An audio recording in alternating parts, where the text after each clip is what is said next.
Situasi mencekam terjadi di Kabupaten Lumajang, Jawa Timur. Puluhan warga desa Ranuwurung, Kecamatan Randuagung, menggeruduk Mapolres Lumajang pada Minggu, 12 Oktober 2025 malam. Aksi itu dipicu oleh kabar meninggalnya seorang warga berinisial RH yang sebelumnya ditangkap polisi karena diduga terlibat dalam kasus pencurian sapi milik warga desa Gedang Mas, Randuagung. RH dilaporkan meninggal dunia di Rumah Sakit Bayangkara tak lama setelah penangkapannya.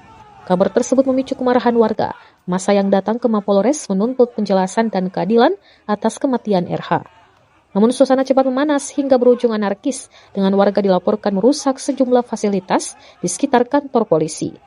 Rekaman video aksi massa itu pun viral di media sosial, memperlihatkan warga berteriak dan mendorong pagar Mapolres.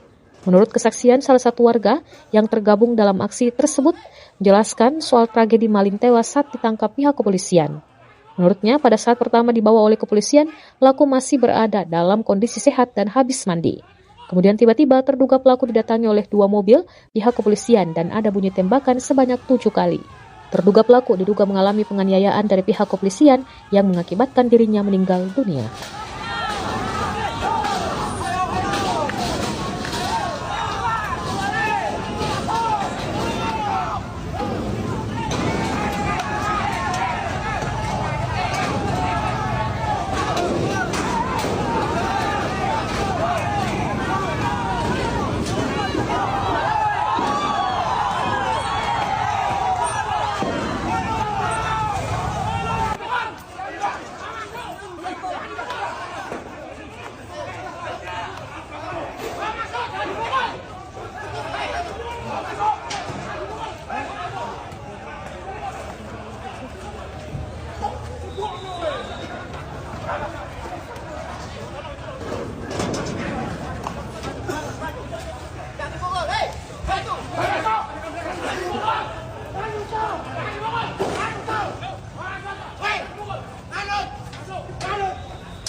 Download Tribun X sekarang, menghadirkan lokal menjadi Indonesia.